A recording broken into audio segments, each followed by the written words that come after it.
Welcome to the Holy Way. Today, we're reflecting on the readings for Tuesday of the 34th week in Ordinary Time. First reading, a reading from the Revelation to St. John.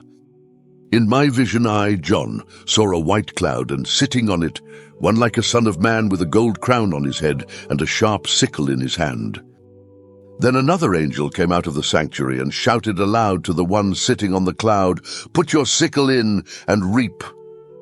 Harvest time has come, and the harvest of the earth is ripe." Then the one sitting on the cloud set his sickle to work on the earth, and the earth's harvest was reaped.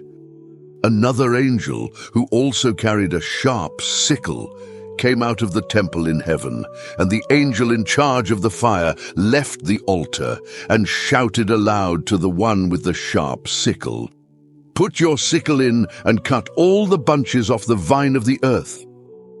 All its grapes are ripe." So the angel set his sickle to work on the earth and harvested the whole vintage of the earth and put it into a huge winepress, the winepress of God's anger.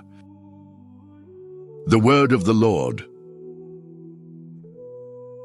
Responsorial Psalm.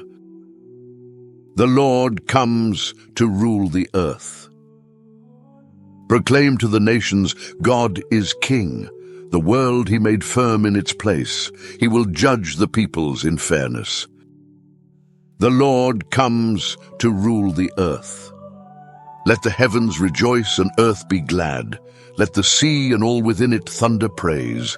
Let the land and all it bears rejoice. All the trees of the wood shout for joy at the presence of the Lord, for he comes. He comes to rule the earth. The Lord comes to rule the earth. With justice he will rule the world. He will judge the peoples with his truth. The Lord comes to rule the earth. Gospel, a reading from the Gospel according to St. Luke. When some were talking about the temple, remarking how it was adorned with fine stonework and votive offerings, Jesus said, "All these things you are staring at now, the time will come when not a single stone will be left on another. Everything will be destroyed." And they put to him this question, "Master," they said, "when will this happen then? And what sign will there be that this is about to take place?" "Take care not to be deceived," he said, "because many will come using my name and saying, 'I am he,' and 'the time is near at hand.' Refuse to join them.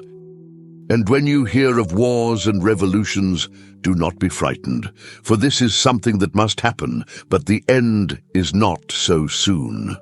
Then he said to them, "Nation will fight against nation, and kingdom against kingdom.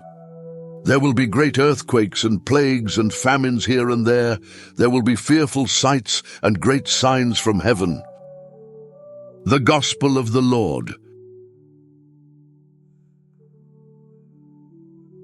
Today's readings carry a central theme of preparation and trust in God's justice. In the first reading, the imagery of the harvest and winepress calls us to reflect on the fruits of our lives.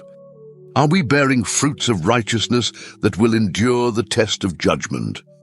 The psalm invites us to rejoice in God's kingship, finding hope in his fairness and truth.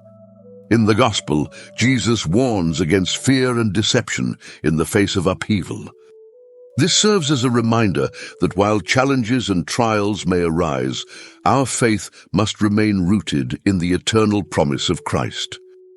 Let us live each day with an awareness of the transient nature of the world, striving to align our lives with God's will. As we approach the close of the liturgical year, we are called to prepare for the coming of Christ, not with fear, but with joyful anticipation, trusting in his mercy and justice. Thank you for joining us today on the Holy Way. If you found this reflection meaningful, please like the video and subscribe to our channel for more daily readings and reflections. Share your prayer intentions in the comments below so that our community can keep you in their prayers. Stay blessed.